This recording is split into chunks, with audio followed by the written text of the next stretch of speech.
Forever is such a strong word because how can a mortal promise eternity? Let that sink in. Ikutumia factor ya whether a woman is sexually experienced or run through or sexually reserved or innocent as a determinant on whether to date someone haikuangi sustainable in the long term. One of the hardest things about judging another human being is knowing where observation stops and assumption begin. Because when we look at people, we start telling a story about them hapa hivi in our heads. And we start thinking they might be using some certain form of routine. They might be moving in a certain way. But even though these choices that they make tell us something, the question is, how much do the choices they make and we observe, how much is revealed about them? Because underneath that ideology, there's a philosophical problem. And this problem is this: we are mortal and everything we love is actually temporary. Yet, despite knowing all that, we still make promises. We still get into relationships. And we even make empires. Ni noma, my guy. But the most craziest thing, I think, is not about asking ama questioning the idea of permanence, but what we do with things when we actually have them. It is the idea that tunafaa tuko tunaishi in the present moment rather than judging the past or imaginating ama being consumed by the future. And today's clips, they are actually approaching this form of problem from two opposite directions. Kama kawa. Welcome back manze to the RadaFiles. Wananitanga yo frache. Manze, on this side tunasemanga it's the bitter things in life that matter. Without further ado manze, you can always support the channel. Scan the QR hapo hivyo and as you're listening to me, sip some soda and also let me sip some soda manze together. Tunaanza like this.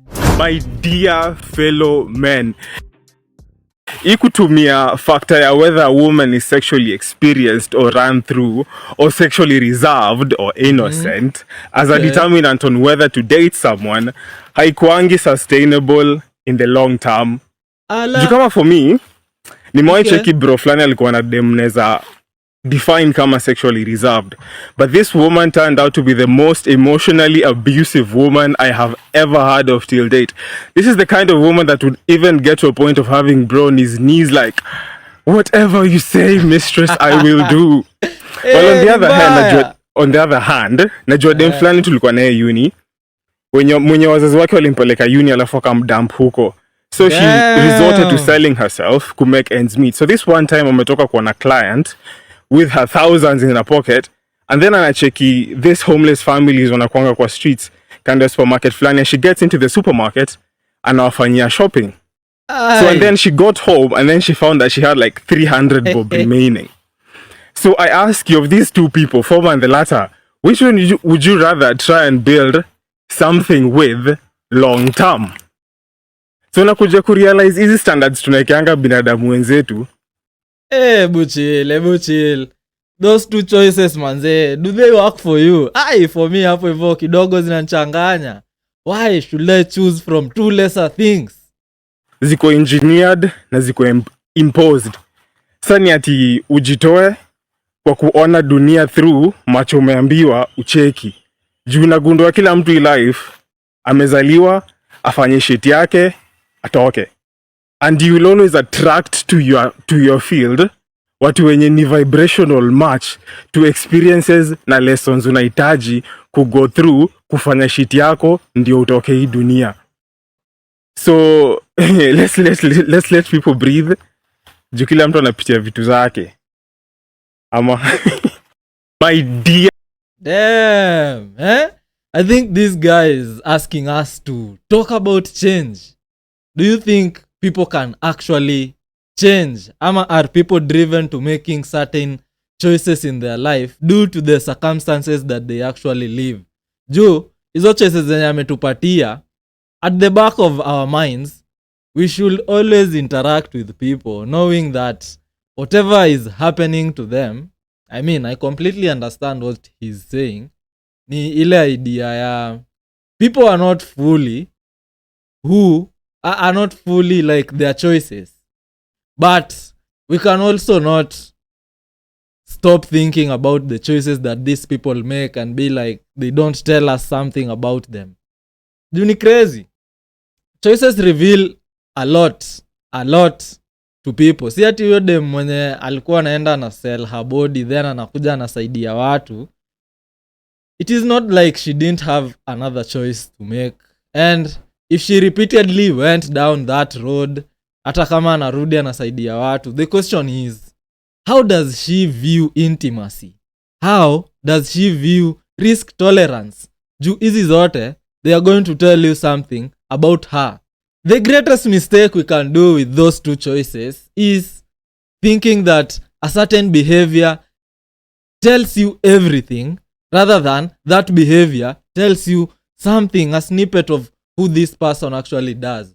It's even crazier when you think about it, kwenye some other people are going to observe ama treat their bodies differently.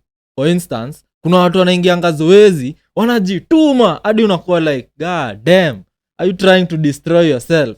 There is a way they view their body. Perhaps they view it as a tool, and some other person, you will look at them and wonder, why are you always giving your body out freely? Doesn't your body make sense? Doesn't it have value for you?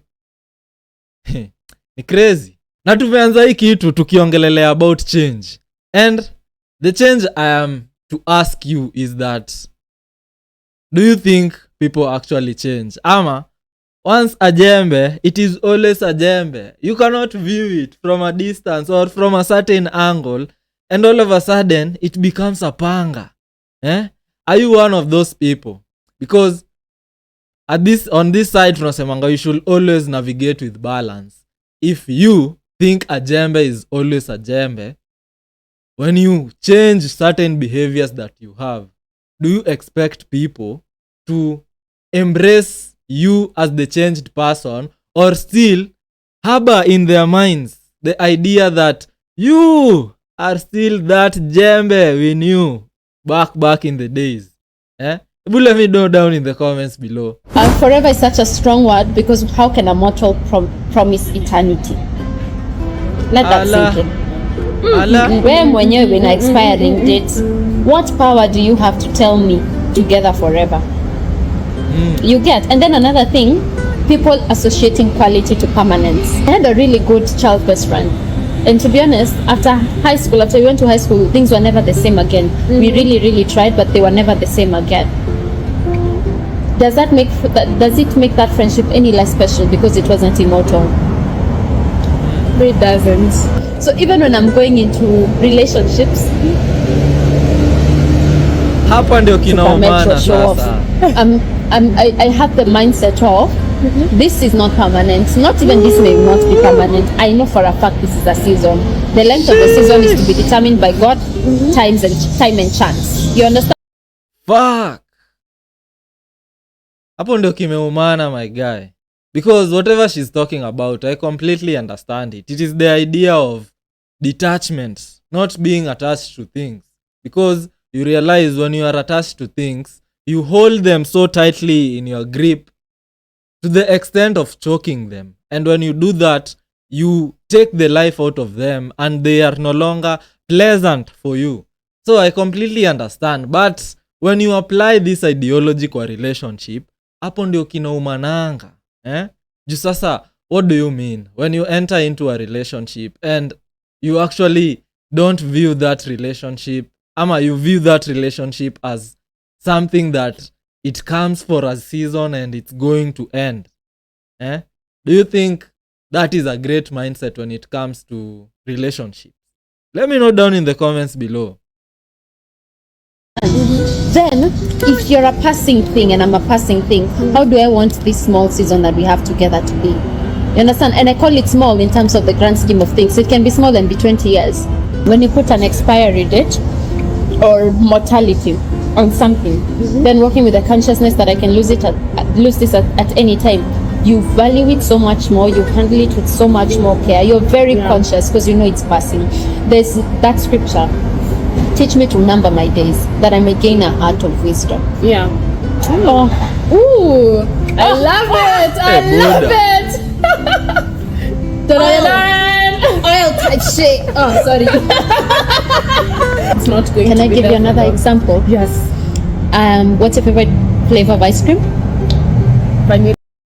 Before we get into that example, you see, when people hear whatever she's talking about, they are going to take impermanence as a clutch for them to lean on, such that they are going to now act irresponsibly. Kwa sababu after nimemlisten to, nimesikia in the back of my mind, what is popping in my head is that ideology that you always live once. And when people talk about you always live once, they are always approaching it from two perspectives.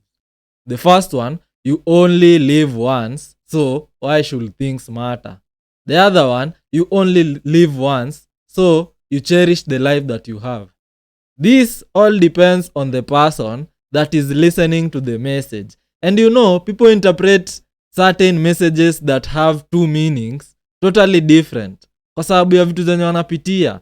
Not everyone is sharing the same experience. We might all be in a situation kwenye someone is going through trauma right now. Na akisikia message kaa hii, maybe amepatana na heartbreak, anajua things are not permanent. Kwa hivyo ni kutembeza hii kitu kutembeza. Then there is someone who might be actually in a very comfortable situation, thinking about growth in life. And to that person, this message will actually make them be more responsible. Ama what do you guys think? Ebu let me know down in the comments below. I am also not convinced that putting an expiry date on something will make you value it even more. I am not convinced because of the previous idea that I have just given you guys. For most people, that idea of expiry will make them commit less to a certain situation. And to others, they are going to actually cherish the situation. Nice. So I have my daily Tuko wengi. by purple vanilla. I'm okay enjoying, and then you have for mom. You're like, can I have a taste? I'm like, sure, have a taste. You get a taste of my ice cream. How does it taste when you're only having 1 tablespoon? Ooh, it's nice. I bring you 3 liters of vanilla here. It's too much. The thing, there's something about portions that make us. There's a reason why that phrase was going short and sweet. You understand? Yes. Like Juicy, one of my teammates bought me lunch, and it was this huge plate of pilau and nyama. So because I'd already seen how long this journey is, after nikianza up, I wasn't savoring the food. I was like, the goal here is completion, not the journey. Absence makes the heart grow fonder. Now, what I don't like is manufacturing scarcity, because you might choose not to use that to play games on people. But I'm like, no, be conscious enough to know that I'm also passing. That this is. Let me think about that manufacturing scarcity. I think she doesn't like that, but for me, I actually like manufacturing scarcity. Juu sasa, let's say you are in an abundance of, wacha tutumie the worst experience ever. You can sleep with everyone and anyone you want. Will you actually do that? And let's say you are someone who is spiritually attuned to living life in actually a very good way. Are you going to choose that path, or will you exercise some form of self-control? To me, hiyo ndo kenye ina sound kama manufacturing a form of scarcity. But maybe she might be meaning something different. Hebu tusikie. That passing over. Be smart enough to know that we don't have this forever. Yeah. Oh, remember that song? So I'm gonna love you, but I'm gonna lose you. I'm gonna hold you like I'm saying goodbye. Yo, I hope hii kitu manze itaniletea copyright hapa wala. Hizi ni gani? Forever we're standing. And they are continuing, god damn Take it. you for granted. I hope you guys know the lyrics though. Cause you'll never know when we'll run out of time. Unasikia?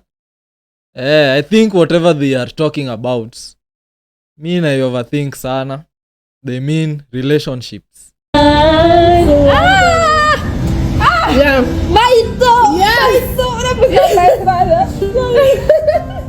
I want to call everyone. Guy, they go ahead and Oh, that is such a good take home. You see, these two clips, they are majorly based on the idea of uncertainty. The first one lets us think about is if someone's past should actually determine their future. The second one is the idea of impermanence. And when you know something is not permanent, especially the life we are living, should you treat it seriously or unafaa tu ibebe hivi hivi? That is the idea of uncertainty. And uncertainty is kama wewe ni msemo mwenye unapenda success, you know that uncertainty is your greatest friend. A lot of good things come when you are not certain of what is going down, but you always express yourself as who you are fully. Kama wewe ni mse wa kucommit, commit. Kama wewe si huyo mse, follow your own philosophy. At the end of the day, no person can tell you how to live your life, but you can always be wise and listen to other people so that they may give you an armory of choices to make, of ideas to follow when you are encountered by certain situations that seem uncertain for you. That makes sense? Let me know down in the comments below, because you can always support the channel. Scan the QR code hapa hivi manze on your screen and tip me manze. Nilisikia ni tips, si buy me a soda, but buy a soda my guy. YouTube thinks you might be interested in the video on your screen at the moment. Click on that video. I'm waiting to see you on the next one.